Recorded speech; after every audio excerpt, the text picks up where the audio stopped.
ഇലക്ഷനെ എങ്ങനെ നോക്കി കാണുന്നുണ്ട്? ആര് ജയിച്ചിട്ട് ഒരു കാര്യമില്ല. ഞങ്ങൾക്ക് ഇവിടെ ഓട്ടോറിക്ഷ ഓടിച്ചാൽ തന്നെ കാര്യമില്ല.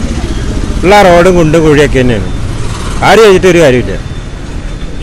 എങ്കിലും ഈ ഒരു ഇലക്ഷനിൽ ശബരിമല വിഷയം എന്തെങ്കിലും പ്രശ്നം ഉണ്ടാവും? അതുണ്ട്. ശബരിമല വിഷയം ഉണ്ട്. അത് ഈ ഒരു LDFന് ഗുണം ചെയ്യുമോ ദോഷം ചെയ്യുമോ? അങ്ങനെ ചോദിച്ചു കഴിഞ്ഞാൽ ഞാനിപ്പോൾ എന്താ പറയുക, അത് പറയാൻ താല്പര്യമില്ല. ഇവിടുത്തെ ഭരണം CPM-ന്റെ ഭരണം വിലയിരുത്തിയിട്ടാണ് ഇവിടെ ബി രാജേഷ് ജയിക്കുന്നു പറയുന്നത് പാലക്കാട് ജില്ലയിൽ. ശബരിമല വിഷയം അതൊന്നും ഇതിൽ ബാധിക്കുന്ന കേസൊന്നും ബാധിക്കത്തില്ല എന്നാണ് വിഷയം. GST മൊത്തം ഇന്ത്യ ഒട്ടുക്ക് GST അതൊരു നല്ലൊരു കാര്യമാണ്. ബാക്കിയുള്ളതൊക്കെ ഒരു അത്ര നല്ല കാര്യമായിട്ട് തോന്നുന്നില്ല. ഈ ഒരു ഇലക്ഷനിൽ ശബരിമല വിഷയം എന്തെങ്കിലും പ്രതിഫലനം ഉണ്ടാകും? കേരളത്തിലുണ്ടാകും, ഷുവറായിട്ടുണ്ടാകും.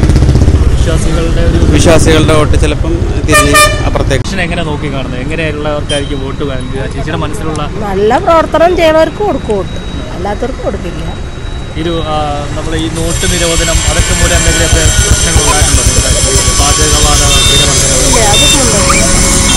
നല്ല ആളുകളെ നോക്കി വോട്ട് നല്ല ആളുകളെ നോക്കിയിട്ടാണ് വോട്ട്? അതല്ല, നമുക്ക് പ്രവർത്തിക്കാൻ നമ്മളെ കൂടെ എന്തെങ്കിലും നിൽക്കണോ ആ സ്ഥാനാർത്ഥികൾക്ക് നമ്മൾ സഹായിക്കും. ഞങ്ങൾക്ക് എന്തെങ്കിലും സഹായിച്ചു തരുന്നവർക്ക് ഞങ്ങൾ വോട്ട്.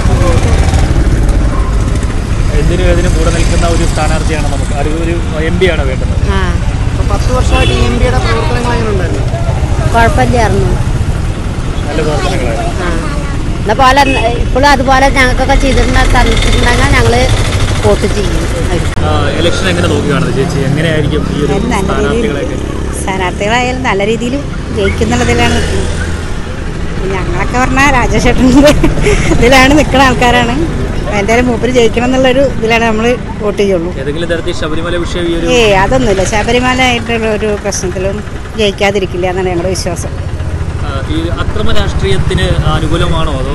അല്ല, അതിനല്ല. എങ്കിലും MP രാജേഷിന്റെ ആ ഒരു പ്രവർത്തനം ജയിക്കുന്നുള്ളതാണ്. നോട്ട് നിരോധനം GST ഒക്കെ അതൊക്കെ വിഷയമായിട്ട് വരുമോ ചോദിച്ചിട്ടുണ്ടെങ്കിൽ എന്തായാലും ജനങ്ങളെ ബുദ്ധിമുട്ടിച്ചിട്ടുണ്ട്. അത് ജനങ്ങളെങ്ങനെ പ്രതികരിക്കുന്നുള്ളത് നമുക്ക് പറയാൻ പറ്റില്ല. എന്നാലും ബുദ്ധിമുട്ടിച്ചിട്ടുണ്ട് എന്നുള്ളത് ശരിയാണ്. ഒരുപാട് മാറ്റങ്ങൾ വരുന്ന ഒരു ഇലക്ഷനായിട്ടാണ്. എങ്ങനെ വ്യക്തികളെ നോക്കിയിട്ടായിരിക്കും ചെയ്യുന്നത്? എങ്ങനെയുള്ള നിലപാടുകളനുസരിച്ച്. ഈ ശബരിമല വിഷയം ഈ ഒരു ഇലക്ഷനെ ബാധിക്കുമെന്ന് തോന്നുന്നു.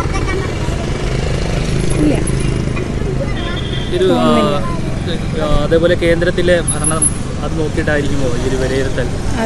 ഒരു വീട്ടമ്മ എന്ന നിലയിൽ എന്തൊക്കെ തരത്തിലുള്ള ദുരിതങ്ങൾ അനുഭവിക്കുന്നുണ്ട്? പാചകവാതകം അതുപോലെയൊക്കെയുള്ള പാചകവാതകത്തിൻ്റെ വില വളരെയധികം കൂടിയിട്ടുണ്ടായിരുന്നു. ഏതാണ്ട് ഡബിളായി. പിന്നെ നോട്ട് നിരോധനം അതുകൊണ്ട് ഒരുപാട് പ്രശ്നങ്ങളുണ്ടായി. പ്രശ്നങ്ങളല്ല, ശരിക്കും അത് നല്ലൊരു ഇതിലേക്കാണ് മുന്നോട്ട് വയ്ക്കുന്നതെന്ന് വെച്ചിട്ടുണ്ടെങ്കിലും അത് ഒരുപാട് പ്രശ്നങ്ങൾക്ക് സാമ്പത്തിക നിലയിലേക്ക് എത്തിയിട്ടില്ല. ഈ നോട്ട് നിരോധനം മൂലം നമുക്ക് ഒരുപാട് ദോഷങ്ങളുണ്ടായിട്ടുണ്ട്, പിന്നോട്ടടിച്ചിട്ടുണ്ട് സാമ്പത്തിക രംഗം. ഇതൊക്കെ നോക്കി വിലയിരുത്തിക്കൊണ്ട് തന്നെ ആ ഒരു തവണ വോട്ട് ചെയ്യുക അല്ലേ?